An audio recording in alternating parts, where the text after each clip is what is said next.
Hey, welcome. My name is Kayla Gately. I am a volunteer for the Endangered Species Fund, and today I am here with Amanda Butler, who volunteered for Game Rangers International and also works for the David Shepherd Wildlife Foundation. So thank you so much for being here today. Oh, my pleasure. So why don't we start off with a little bit about how you became interested in wildlife conservation? Oh gosh, well that goes back a very long way now, actually almost 30 years now. Because my husband and I we went to Zimbabwe on honeymoon, which was our first trip to Africa, and just basically literally fell in love with everything about Africa, safaris, animals, and yes, a very different holiday from anything we've done before, and just sort of came back very much. Part of Africa being part of us, I think, by the time we got back after that trip. Although it was then another 10 years before we made it back with our daughter. And then we did much more of a family safari in Kenya. Realised we still loved it. And by that point, we'd found out about the David Shepherd Wildlife Foundation through friends. And that was our sort of little route into it, because through them I obviously knew all the different projects they supported, and Game Rangers International just being one of them. So it goes a long way back for the initial love of wildlife and animals, although I think over the last 10 years it's just built up to a bit more of an obsession, I think, rather than just seems to have taken over my life a little bit, but there we go. I'm not complaining. So It's a lifestyle now. It is. Yes, it's a lifestyle that involves more wildlife than I think it does people. But there we go. So was Game Rangers International, was that one of the first volunteer programs that you were a part of? Yes. So that's the only volunteer program that we've done.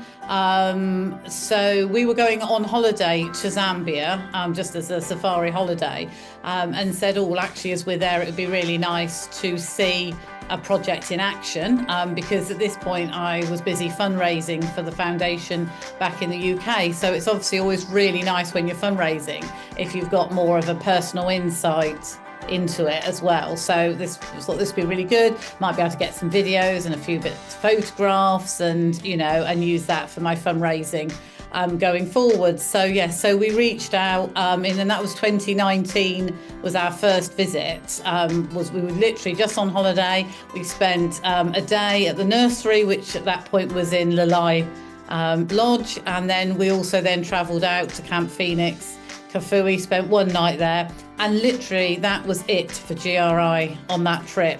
It was just those 2 days, but in those 2 days we were just totally blown away by everything, but particularly the people, the passion that everybody has, in Zambia for the project, for what they do, and all the time they give. And so, literally, we finished that holiday saying, we've got to be part of the volunteer program. We want to go back. We want to, get our hands dirty and spend some time.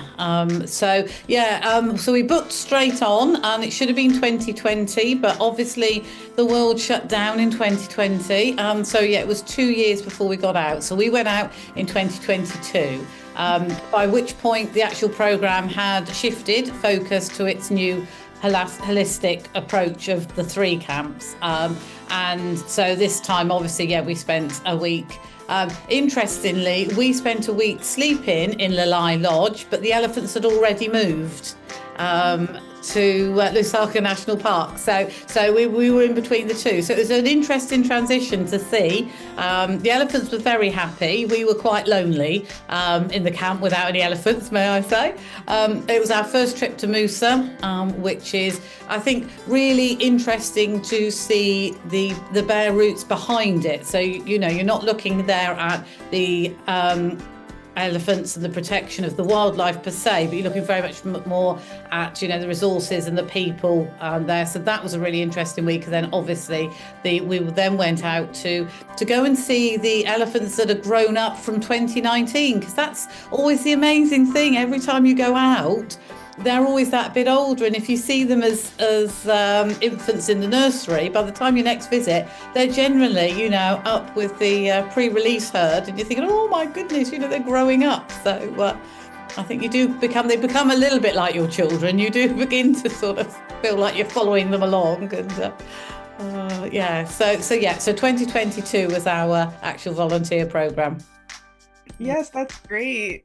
That's so cute too, like hearing about the elephants. Yeah. Yeah, they really are. You sort of, I mean, I am absolutely hopeless, as anybody will tell you, at naming who is who. It takes me roughly a week at least to vaguely work them out, and then that's gone. Then the moment I've left, unfortunately, I can't tell you which elephant is which particularly. All I know is when I go to the nursery, each time it's a new set of orphans, unfortunately, but the older ones, growing up and becoming more independent. So, which is always great to hear, and the whole purpose, isn't it, of what they're doing it for. Yes, definitely. Yeah, I'd imagine they'd be like impossible to tell apart. Yes, yeah, I've stood there. There was one that had a little bit of a folded ear, and that was the only one that I could find, because it was a bit like, oh yes, I know which one that one is. So, other than that, I need them all sort of almost lined up, because then I know which one's the little one and then which one's the big one, and then there's a bit random in the middle. But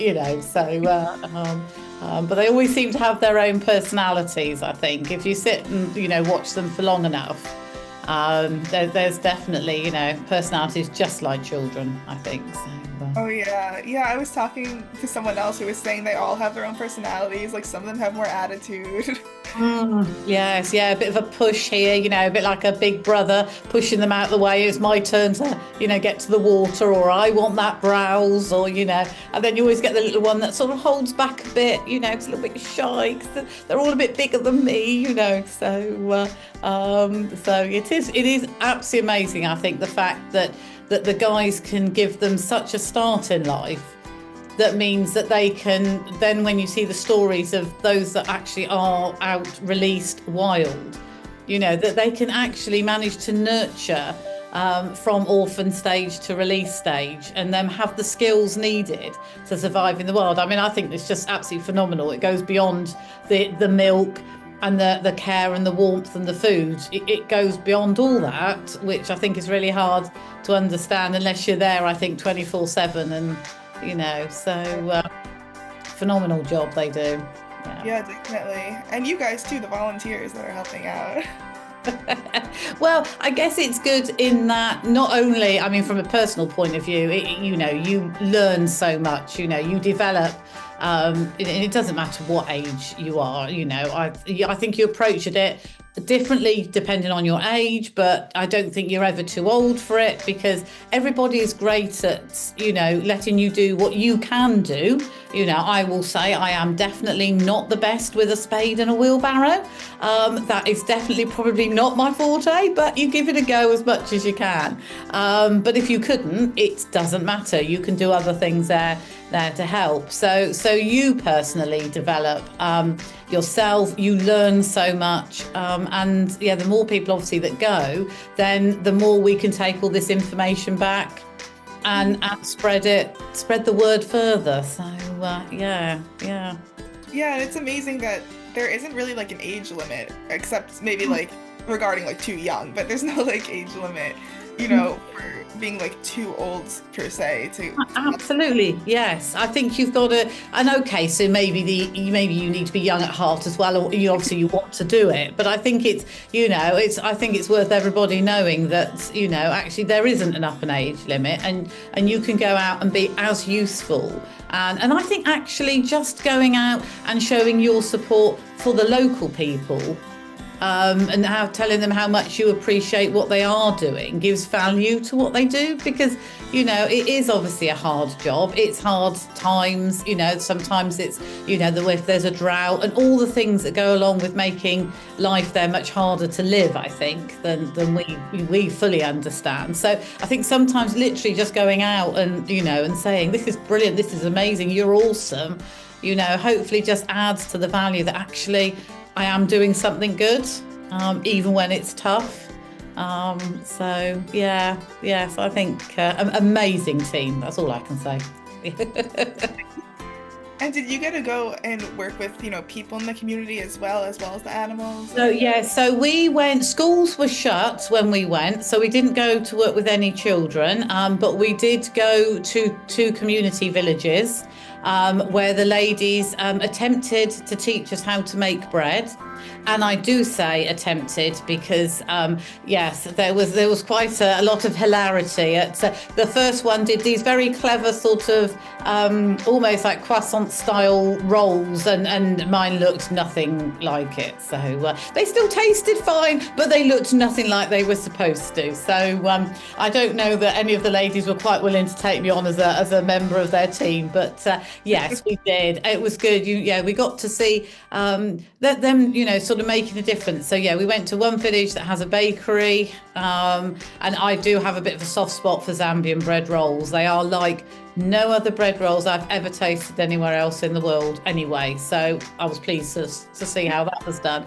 And again, to a market garden, and the ladies that were sewing shatenga bags made from the material that the ladies wear. And you're just seeing all these, different ways that they're producing another form of income for themselves. So, and then just spending time sitting out, they'd cook for us. And even if you couldn't communicate, there still was a lovely atmosphere in the villages. And yes, and we were able to visit one of the chiefs as well. And that's obviously a real honour and a treat to meet somebody like that, who is also, supportive of the wildlife rescue and protection on his own land. So, it's good to see that everybody's involved as well. Yeah, it's incredible. Yeah, and I'm wondering, was there kind of like a typical day for a volunteer, or is every day kind of just, a new adventure for you guys?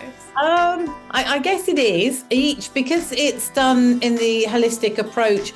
There's a slightly different focus on each, I think.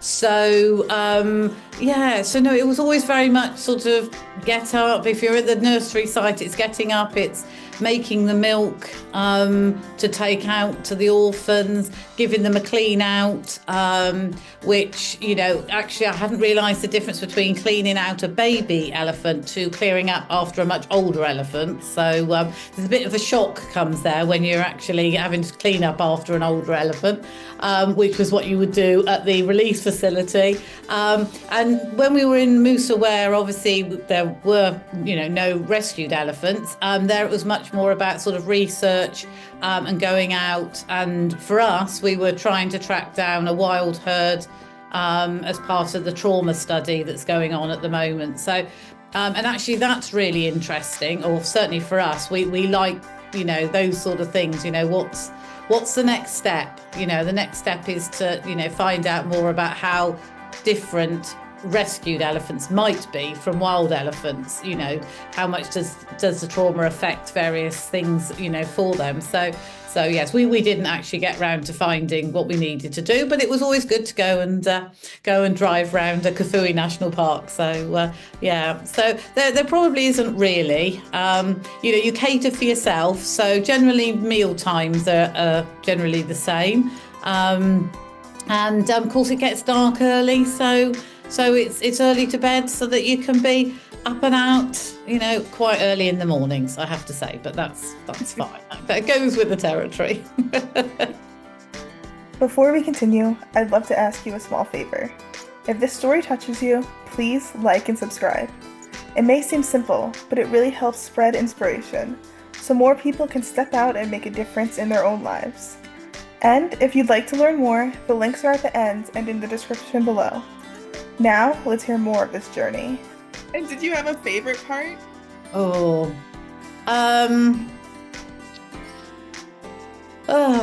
you know, I probably would. I think it's really hard. I loved it all. To be absolutely honest. So no, there probably isn't a favourite part. Overall, it's the people.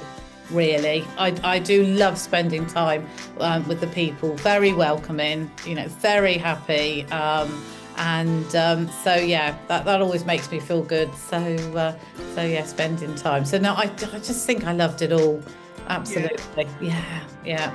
Yeah, well, it sounds like you got to try like a lot of different things and see a lot of different like segments of what they have going on. So I'd imagine it would be hard to pick a favorite. Yeah, I think so, and I think that's what's probably really good about this holistic approach is because you do that. So if there is an area that is something that you wouldn't say you absolutely loved, then it doesn't matter because actually you're going to move on. You're going to find something else. And then that might suddenly be, oh yes, this I'm interested in, or I've got a skill in this, so I understand what's going on, and so yes, I think I don't think there should never be the worry that there will be stuff you don't like. It's a bit like, no, there'll be stuff you'll be more interested in maybe than others, but you will have so much of a varied experience that I think I can't imagine who it wouldn't suit, to be honest. If you like, even if you just slightly like wildlife, it's such a realistic experience to go out there and so different from a safari holiday. I think that's also quite important to stress. There are no thrills, it's not like the sort of lodges you could stay at, but it's really comfortable, and you've got good facilities there. They're just not luxurious. But then I think that's what you want from this. You're not there so much as a tourist, more as, an observer and somebody who can perhaps offer something back with their time as well. So I think, yes. Yes, definitely.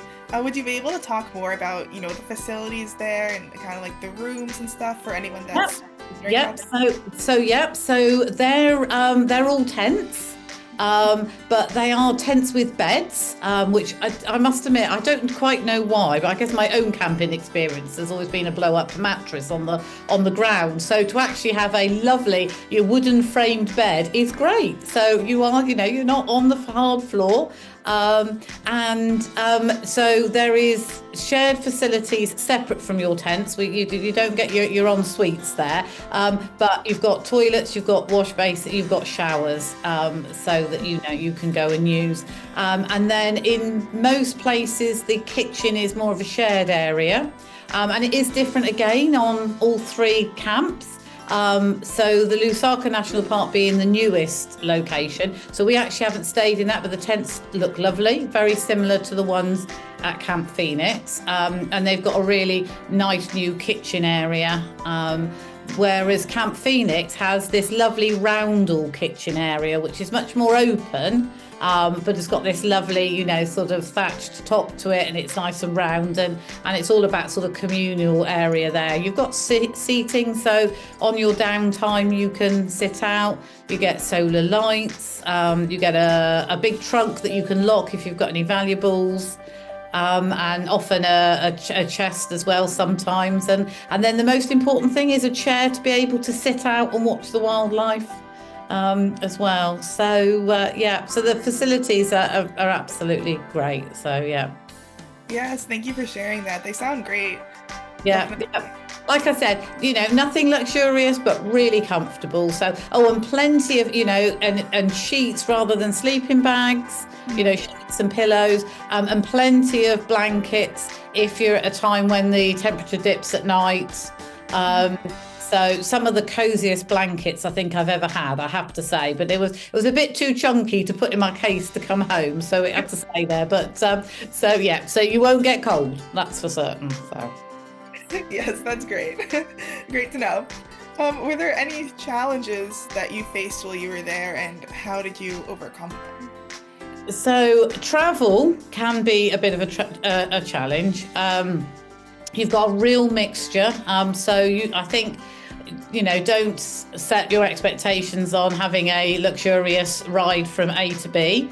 Certainly while you're around Lusaka, definitely, you've got tarmac roads. That's lovely. The further out you go, obviously those roads will deteriorate. And certainly it is a long journey from Lusaka out to Kafue National Park. But there are stops, and the team that you'll be with, your driver, whoever, certainly will get to know you. And it's okay to say, actually, I just need to stop. I need a break. Or, if it gets too bumpy, no, give me, 10 minutes rest or something. So, But yeah, it is quite the journey is quite a challenge to do, and I mean we've now done it I think 3 times. So it's not so bad that you wouldn't do it again. But you know, it doesn't get any shorter. However many times you do it, you wish it does. But equally so, it gives you an opportunity. I like it to see Zambia as you drive through it. So you know, so you get to see different parts of Zambia from the places you've already been to. So it's to me, it's just as valuable, that long journey, hard as it is or can be. So it's just how, you know, having your expectations that, you know, you're not going to be in, you know, a lovely air conditioned coach, you know, and you're going to be there in a couple of hours. It's a bit bumpy and it's a bit long. So yeah, probably travel. And sometimes you can never tell what the weather's going to be like, what the temperature's going to be like. So sometimes it, you know, for me it's hot, but that's me. I don't like a lot of heat. And there's the very lucky, generally there's just one area where there's tsetse fly as well, which is so obviously there's mosquito nets, and if you're going to go, anti-malarials are, you know, obviously the way to go. Tsetse fly really don't respond to very much, but they do have a spray there that they will share with you, which does at least help. That's I just don't like tsetse fly very much. That's a personal thing. So, it's just a little short area you have to get through, and then they've gone again, bizarrely. Those are, but they're my personal challenges, and I wouldn't want them to put anybody off going. Yeah, but it's always like important to share, you know, what to expect for someone that's going, but you would still definitely recommend. Absolutely. Yes, absolutely. Yeah. Because, you know, even if, you know, somebody might be going, well, what is a tsetse fly? You know, and to be absolutely honest, we visited other parts of Africa for years and never knew what a tsetse fly was. So, but, you know, just because they're there, your team look after you. So, you know, and it's very much like you will always have somebody that you can talk to, that you can ask, and who will have an answer for you. Yeah. So, you know, and who will, you know, say, well, you know, we're going here today, it will take us this long, and, you know, you should wear this, or, you know, this is going to happen. So, you know, you're always prepared for it. You know, there's very little that comes as a surprise. So as you go along. So you have someone like from their team that's kind of with you guiding. Yes, yeah. So for us, we had a driver and a hostess that stayed with us and did all 3 weeks. I think the system is going to slightly change this year. So I'm guessing the driver will stay with you, and then each camp will have a hostess. So that will look after you when you get. So you will always have 2 people looking after you, and certainly everybody that you have met that have been hostesses and drivers have been absolutely phenomenal. So and you learn so much from them as well. You know, because they are Zambians and they can tell you about their way of life, and, you know, what they've done, and, you know, what they're hoping to do in their families. And so, yeah, you just sort of become a bit of a family, really. So, and I think the maximum number would be 5 at a time. Mm-hmm. So, and sometimes it's not. It just depends on, you know, who else books up for that time. So you could be mixing with other nationalities and other ages anyway, so which is also really interesting. Yes, definitely. How many other people were there when you volunteered? We were really lucky. It was just us. Oh, really? It was. So we were very lucky in that respect, because literally it was just us, our hostess, our driver, you know, for the 3 weeks. So that we really did turn into this family unit of the 4 of us. But we've since been back, and not as volunteers, but as friends, if you like, and seen other groups going through of, you know, real mixtures of 4s, you know, 2 young people go out together as part of their experience, and then an older couple will go out to spend some time, and then they're together going round, you know, learning from each other as well. So yeah, that's really nice. Is there something that you would say is the biggest thing that you learned from your time volunteering? Um, I think it's about the fact that it's about enabling, I think, people to achieve what they want to achieve. It's not about giving money or things, but it's about enabling them as actual people to understand what they need and how they can overcome whatever problems they might have. And sometimes that is as simple as understanding how their relationship should sit with elephants. Human wildlife conflict is an issue, so I think it was very interesting going to the villages and seeing it from that perspective. It's very easy to know that orphaned elephants need to be looked after, they need to be rescued. We understand that, but it's how that fits into the bigger picture of life in Zambia. So, and in fact, you'd asked me what was my favourite thing actually, and I have thought of something. Well, I was just talking about that. We went to a fishing village with the outreach officers to sit and listen to what was going on, because unfortunately, obviously, fishing villages have issues with hippos and crocodiles when they're out fishing at night and things like that, and although obviously we did not understand what was being spoken about, but we understood the emotions that were going on and the part of it, and the importance of the outreach person being there to listen to them, and how they wanted to share that and what have you, and that just felt really special. That felt like something you would never get elsewhere on any other sort of safari trip. You wouldn't have been able to observe this very special interaction, between the GRI team and the locals. So sorry, I jumped around there, but I was just thinking while I was talking about it that actually that was, that really moved, that got to the core of me, I think, that visit. So yeah, it really sounds like you guys are, part of the community there when you're volunteering, maybe more so than other volunteer programs allow you to be.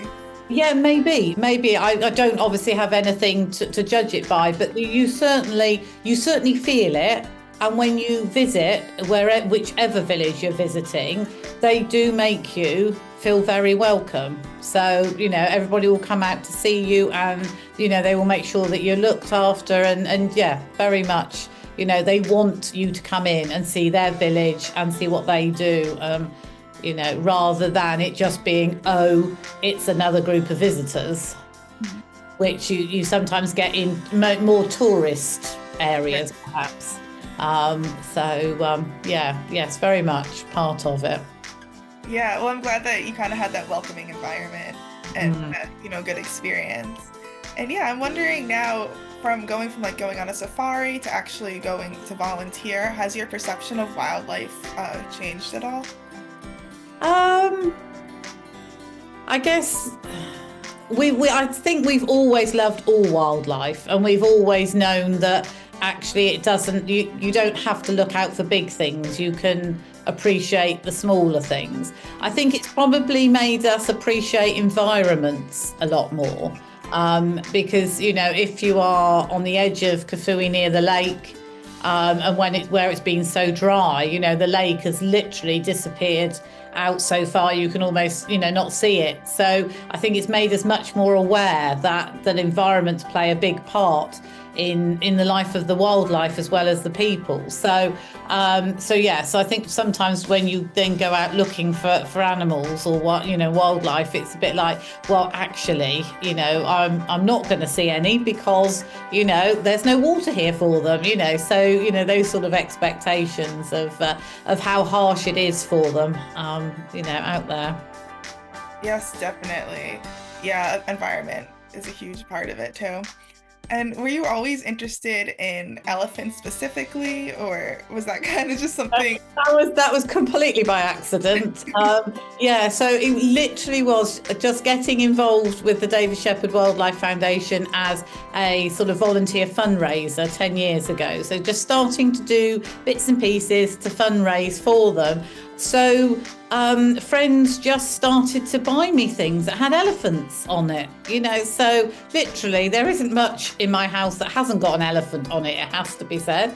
And so it just sort of evolved into this sort of, and then coming away to back in 2019, when we met one of the members in staff in charge of research, and just listening to her explain all about, the behaviours and it suddenly sort of began to make a lot of sense, and became really interesting. And so it was completely by accident that we're a bit elephant obsessed now, although I have to admit that they do have to share the limelight with pangolins, I'm afraid. So equally so, because again, it's so interesting to read about them and find out about them. So from that point of view, you've got two animals that need a lot of study about, and so the two of them fight for my attention. So but love them both equally. And so you started with the David Shepherd Wildlife Foundation, you said 10 years ago?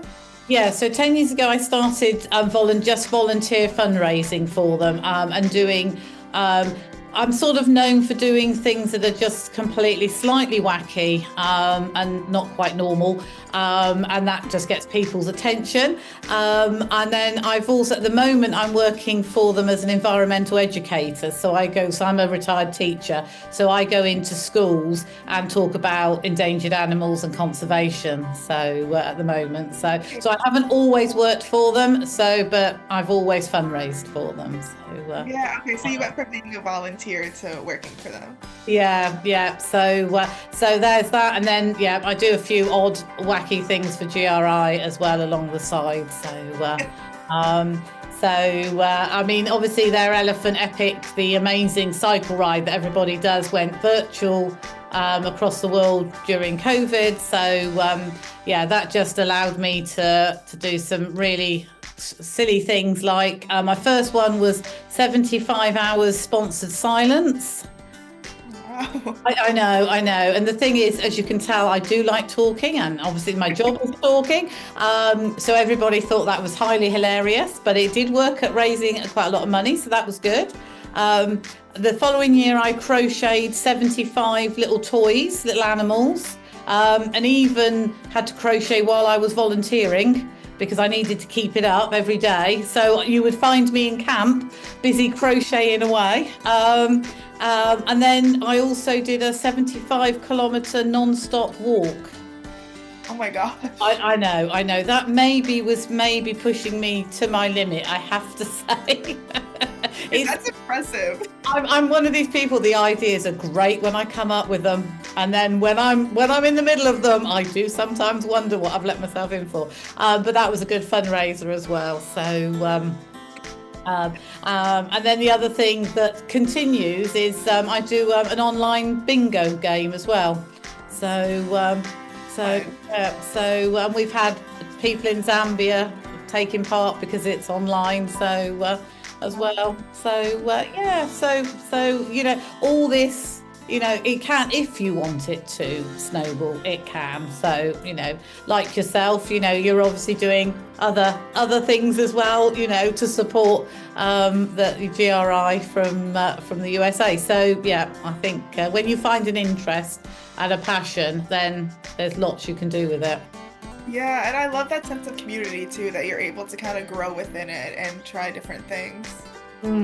Yes, yeah, it's really good. So I give talks to evening groups. And I have a David Shepherd talk, and then I actually have a GRI talk where I talk about my 3 weeks volunteering. So that's my way of trying to encourage more people to come out and volunteer by going along and telling them how great it is. So, yeah, well, you're doing a great job. I try. Yeah, so you found Game Rangers International through the David Shepherd Foundation? Yes, yeah, I did, yeah. Yeah, so how long were you with the David Shepherd Foundation before you kind of found the GRI, like, volunteering part? Well, I guess about halfway through, actually, really, before Because I started fundraising for them in 2014, so it was part of my talk was to talk about Game Rangers International and the work they did in Zambia, but that was only from what I'd read and picked up from the David Shepherd, point of view. And then, yes, in 2019, when we were, like I said, going out to Zambia on holiday, it was a case of, well, actually, let's go and see what it actually means. So it's probably about, after about 5 years of, actually sort of then thinking, no, actually, I want to find out a little bit more. And then, yes, absolutely. Just like to think of myself as part of the GRI family. So myself and my husband. Yeah, well, that's actually really cool, though, because you kind of knew about GRI and you learned everything about it before you got the opportunity to volunteer. I had actually encouraged an artist friend of mine to go out and volunteer for GRI before I even got out there. Really? So yes. So one of my friends had actually gone and volunteered. I think it was about 2018, 2019. Before ever I got to do it, but it was from me going, oh, you ought to go and do that. But you were recruiting other people. I was, before I even knew what I was recruiting them for. So. And I'm guessing they had a good experience too. They did, yes. So she has gone on to do lots of artwork involving the elephants, and she sells her art, her pictures and cards and things to support GRI back here in the UK. Oh, that's great. Yeah, I love how many different facets people are involved in. Yeah. That you can do and volunteer with. Yes, yeah. And I think it's great that you can carry on doing it when you are not in Zambia and from anywhere, however, long since you've been there, you can still continue. So definitely. Yeah, and I'm wondering if there's a way that you felt you made the biggest impact with GRI, whether it be like volunteering or, what you're doing now.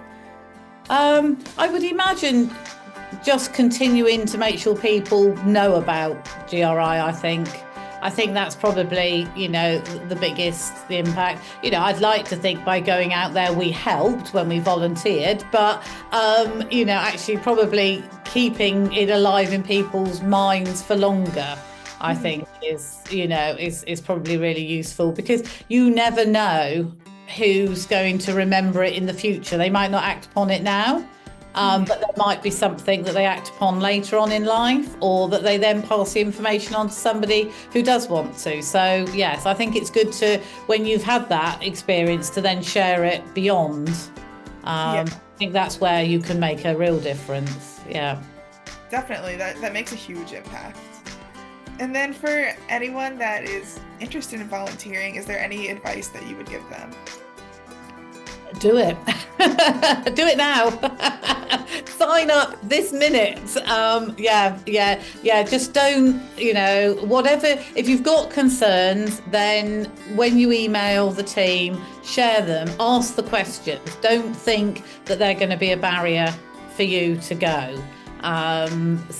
Because they probably aren't. Absolutely. Don't let anything get in your way.